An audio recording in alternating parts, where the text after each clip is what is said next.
Hello guys, एक बार फिर से आप सबका बहुत बहुत स्वागत है। तो पिछली वीडियो में आवाज़ चली गई, बैटरी डेड हो गई माइक की, जिसकी वजह से ये वीडियो हम कंटिन्यूएशन में बना रहे हैं। बट उससे पहले एक छोटा सा यहाँ पे रिकैप ले लेते हैं। सबसे पहले तो हम लोग यहाँ टीचिंग एप्टीट्यूड के मोस्ट एक्सपेक्टेड टॉपिक्स की बात करने वाले हैं और एक लेटेस्ट सिलेबस भी देख रहे हैं टीचिंग एप्टीट्यूड का कि कौन कौन से वो नए टॉपिक्स हैं या कौन कौन से ऐसे कंसेप्ट हैं जिनसे काफ़ी ज़्यादा क्वेश्चंस बन के आ रहे हैं और ये हाईली प्रोबेबल है या बहुत ज़्यादा प्रोबेबिलिटी है कि आपके अगले एग्जाम में भी इन टॉपिक से क्वेश्चंस बन के आएंगे। तो टीचिंग एप्टीट्यूड को सरलता से समझने के लिए हमने इसे कई सब सेक्शंस में बांटा था। उन सब सेक्शंस को थोड़ा सा रिकैप ले लेते हैं, देख लेते हैं। जैसे टीचिंग एप्टीट्यूड के कुछ बेसिक कंसेप्ट्स की हमने बात करी थी, उसके बाद टीचिंग एप्टीट्यूड के कुछ इंपॉर्टेंट कंसेप्ट्स हैं जिससे बहुत ज़्यादा क्वेश्चंस बनते हैं, उनकी बात करी। और उसके बाद हम पहुंचे थे टीचिंग थियरीज पे, जहां पे हमारी जो वीडियो है उसकी वॉइस चली गई थी, है ना। तो यहां से हम इसको कंटिन्यू करते हैं और आइए चलते हैं टीचिंग एप्टीट्यूड की थियरीज पे।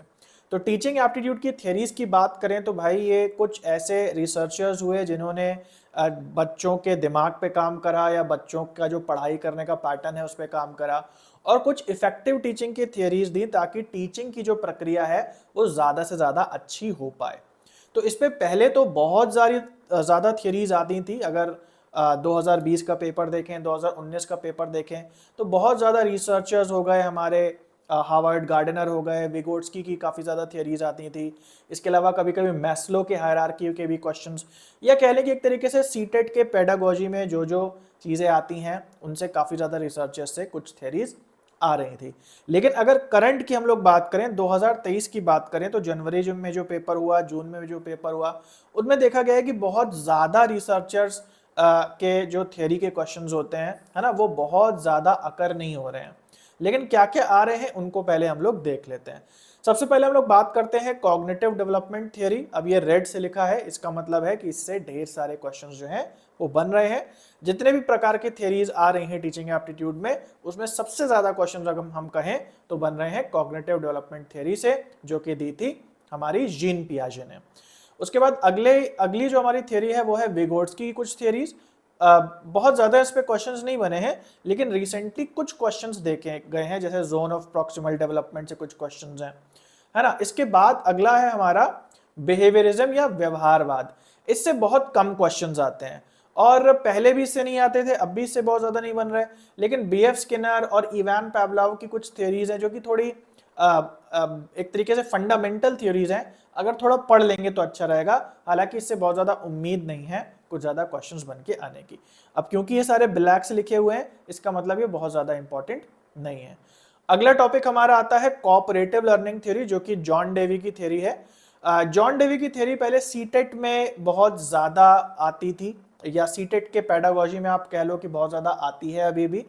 बट कभी भी टीचिंग एप्टीट्यूड में इतना ज्यादा कोऑपरेटिव लर्निंग थ्योरी के ऊपर क्वेश्चंस नहीं बने, जब जो कि इस बार बने हैं, है ना। तो ये लेटेस्ट पैटर्न में मैंने देखा है कि जॉन डेवी की जो कोऑपरेटिव लर्निंग थ्योरी है उससे काफी अलग अलग प्रकार के जो है क्वेश्चंस बन के आ रहे हैं, इसलिए यहाँ पे इसको रेड से लिखा है कि ये मस्ट है, आपको इसे देख के जरूर से जाना है। तो ये हमारी टीचिंग की थियरीज हो गई। आगे हम बढ़ते हैं और अगला हमारा टॉपिक है लर्नर्स का। तो 90% टीचिंग एप्टीट्यूड टीचर्स के ऊपर है, उनके मेथड, मेथडोलॉजी और उनके लेवल्स वगैरह। लेकिन लर्नर्स का भी एक सेक्शन है जिससे कुछ क्वेश्चंस आ सकते हैं, हालांकि बहुत ज्यादा इंपॉर्टेंट नहीं है। इसमें पहला हमारा पॉइंट आता है लर्नर बेसिक्स एंड कैरेक्टरिस्टिक्स की इंडिविजुअल डिफरेंसेस क्या हैं, लर्नर क्या है, लर्निंग क्या है, कितने प्रकार के लर्नर्स होते हैं। दूसरा पॉइंट है हमारा लर्नर्स एंड लर्निंग का। तो लर्नर्स एंड लर्निंग को यहाँ पे ब्लू से लिखा गया है क्योंकि कुछ इसमें कुछ ऐसे टॉपिक्स इंक्लूडेड हैं जो इस बार बहुत ज्यादा पूछे गए। देखो भाई, कोई भी चीज जो इस बार बहुत ज्यादा पूछी गई है ना, उसमें थोड़ा डाउट होता है कि अगली बार आएगी कि नहीं। कभी कभी देखा गया है यूजीसी नेट के पैटर्न में कि इस साल मान लो कोई टॉपिक बहुत ज्यादा पूछ लिया गया, हो सकता है अगले साल उसको ना पूछें। लेकिन वो टॉपिक श्योर शॉट होते हैं जो कई ईयर्स से कंटिन्यूली जो हैं वो हमारे पेपर में आ रहे होते हैं। तो क्योंकि मैं सारे पेपर्स देखता रहता हूँ, प्रीवियस ईयर क्वेश्चंस देखता रहता हूँ, तो मेरे दिमाग में सारे कंसेप्ट छप जाते हैं कि कौन से जो टॉपिक हैं वो पहले आए, अब नहीं आए, या काफी पहले से आ रहे हैं। तो लर्नर्स और लर्निंग की बात करें तो इसके अंदर कुछ कंसेप्ट जैसे types of learners, field independent learner, field dependent learner, active learner, passive learner, इसके अलावा अडोलसेंट लर्नर, अडल्ट लर्नर, ये कुछ लर्नर्स के टाइप्स हैं जिन पे कुछ क्वेश्चंस बन के आए हैं, और कुछ नए टॉपिक्स भी इंट्रोड्यूस हुए हैं लर्निंग के टाइप्स के, कि लर्निंग किस किस प्रकार की हो सकती है। एक्टिव लर्निंग हो सकती है, पैसिव लर्निंग हो सकती है, कोलैबोरेटिव लर्निंग हो सकती है ना, traditional learning, modern learning, ICT based learning. तो ये जो लर्निंग के टाइप्स हैं, इन पे कुछ क्वेश्चंस कह लें कि आप इस ईयर बन करके आए हैं, तो इसको मैंने इसलिए ब्लू से रखा है। थोड़ा सा हम लोग देख लेंगे तो काफी अच्छे से हमारा प्रिपेयर हो जाएगा। अब बढ़ते हैं हमारे टीचिंग एप्टीट्यूड के one of the most important section की ओर, जो कि है इवैल्यूएशन सिस्टम। और इसमें भी जो सबसे ज्यादा क्वेश्चंस बनते हैं वो बनते हैं समेटिव एंड फॉर्मेटिव इवैल्यूएशन से। समेटिव का मतलब है आखिरी में जो आपका मेन पेपर होता है, और फॉर्मेटिव का मतलब है कोर्स के दौरान जो बीच बीच में आपके पेपर्स होते रहते हैं। इसके अलावा दूसरे नंबर पे है सीआरटी एंड एनआरटी। तो सीआरटी एंड एनआरटी से भी काफी ज्यादा क्वेश्चंस आते हैं, लेकिन समेटिव एंड फॉर्मेटिव से उससे ज्यादा क्वेश्चंस आते हैं, इसलिए ये दोनों लाल से लिखे हुए हैं। और फाइनली है अदर टाइप्स ऑफ टेस्ट, जिससे कुछ कुछ क्वेश्चंस कभी कभी आ जाते हैं। अदर टाइप्स ऑफ टेस्ट क्या क्या है, जैसे prognostic test, diagnostic test, achievement test, aptitude test. इस बार कुछ नए टर्म्स भी जो है वो इंक्लूड हुए हैं, मैं आपको बता दे रहा हूं।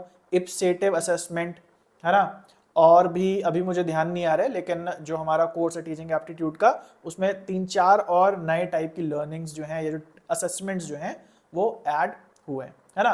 तो एक हमारा इप्सेटिव हो गया, एक हमारा प्रोग्नोस्टिक हो गया, डायग्नोस्टिक तो काफ़ी पहले से डायग्नोस्टिक जो असेसमेंट है, डायग्नोस्टिक टेस्ट है, उस पर क्वेश्चंस बन रहे हैं, तो इनको भी एक बार देख लेना। बट समेटिव, फॉर्मेटिव और सीआरटी एनआरटी को तो बिल्कुल भी इग्नोर मत करना, इससे क्वेश्चन पक्का आएगा।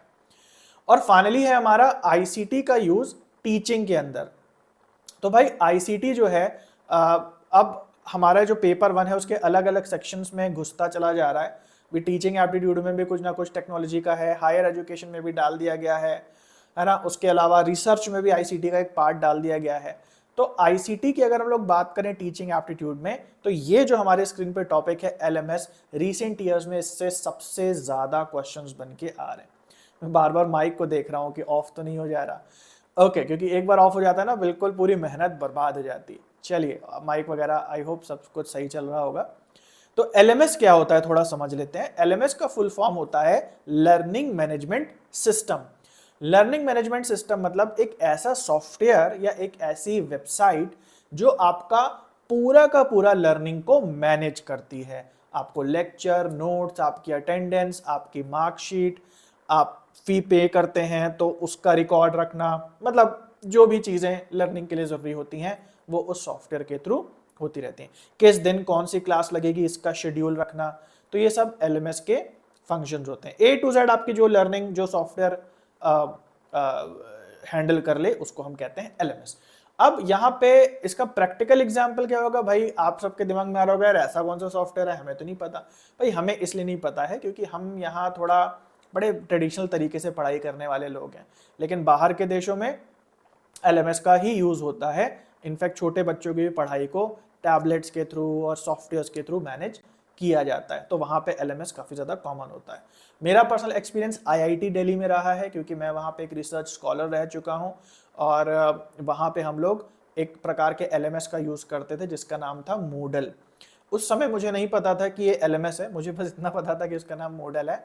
बट क्योंकि हम यहाँ पे पढ़ते हैं तो यहाँ टीचिंग एप्टीट्यूड पढ़ पढ़ के मैं कनेक्ट कर पाया कि ओके, तो वो मूडल जो था वो आता है एलएमएस के अंदर, है ना। तो इस पे क्वेश्चन भी बने हैं, आपसे पूछा जाता है कि कौन सा इसमें एलएमएस है, तो आंसर आपको मूडल वगैरह पिक करना होता है। तो कई प्रकार के एलएमएस सॉफ्टवेयर्स के नाम होंगे जो आपको याद करने पड़ेंगे, और उसके बेसिस पे काफी सारे प्रीवियस ईयर क्वेश्चंस बन करके आए। अगला टॉपिक है हमारा मूक। मूक का फुल फॉर्म है मैसिव ओपन ऑनलाइन कोर्सेज। कोई भी ऑनलाइन कोर्सेज जो आपको मिलते हैं वेबसाइट के थ्रू या ऑनलाइन किसी ऐप के थ्रू, वो सारे मूक के अंदर आते हैं। और स्वयं भी एक प्रकार का मूक है, यानी स्वयं एक प्रकार की वेबसाइट है जिसपे आपको फ्री कोर्सेज अवेलेबल होते हैं। तो इस पे भी काफी ज्यादा क्वेश्चंस जो है बन के आ रहे हैं।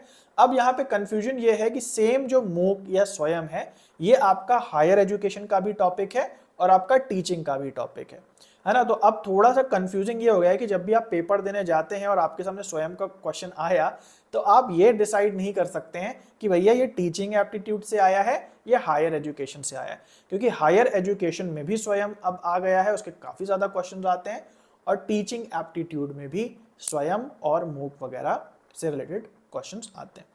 अब यहाँ पे बात आती है इन दोनों के बीच में डिफरेंस क्या है। तो भाई मूक एक छोटा सा पार्ट निभाता है ऑनलाइन स्टडी करने में, वो केवल आपको वीडियो लेक्चर और नोट्स वगैरह देता है, जबकि इसका इससे ज़्यादा बड़ा पार्ट है एलएमएस, क्योंकि एलएमएस में पढ़ाई कराना तो आ ही जाता है, मूक का काम तो आ ही जाता है, इसके अलावा जो दूसरी चीज़ें होती हैं उसको भी एलएमएस मैनेज करता है। तो एलएमएस एक बड़ा सॉफ्टवेयर है और उसका एक छोटा पार्ट मूक हो सकता है, और मूक स्वतंत्र भी हो सकता है। इसके बारे में और ज़्यादा डिटेल में हमने बात करी है जो हमारा फुल फ्लेजेड टीचिंग एप्टीट्यूड का कोर्स है ना। तो मैं आपको एक बार शॉर्ट में दिखा देता हूं कि कैसे आप उस कोर्स को एक्सेस कर सकते हो या उसके फ्री लेक्चर्स एक्सेस कर सकते हो। आपको जाना होता है कुमार एजुकेशन वेबसाइट पे। तो ये कुमार एजुकेशन वेबसाइट है, इसमें जब आप नीचे स्क्रॉल करोगे तो मिनी कोर्सेज में आपको यहाँ पे टीचिंग एप्टीट्यूड दिखाई देगा, है ना।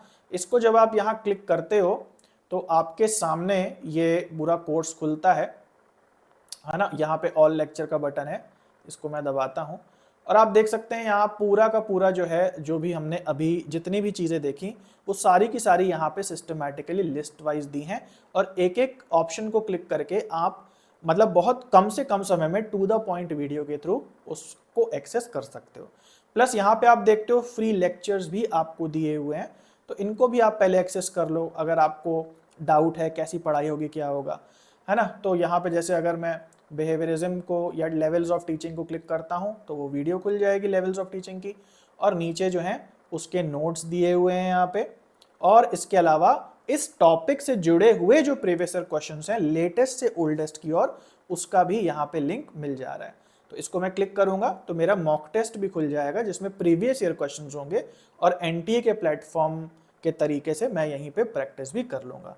फ़ोन में भी खुल जाएगा, वेबसाइट जो है ये ब्राउज़र पे भी लैपटॉप पे खुल जाएगी, और हर तरीके से ये खुल जाएगी। ठीक है। सो गाइस, आई होप कि आपको ये लेक्चर पसंद आया होगा। लिंक डिस्क्रिप्शन में दिया हुआ है इस टीचिंग एप्टीट्यूड के कोर्स का, एंड आई होप कि आपका अच्छा रिवीजन हुआ होगा, और जितने भी मैंने आपको टॉपिक्स बता दिए आप समझ लें कि ये 99.99% आपको मैंने बता दिए, और जो लाल से बताए हैं भाई इसको तो आपको बिल्कुल रट लेना है अच्छे से, बिल्कुल भी स्किप नहीं करना है। सो आज की वीडियो के लिए इतना है, मिलते हैं अगले वीडियो में, तब तक के लिए सभी को बाय और टेक केयर।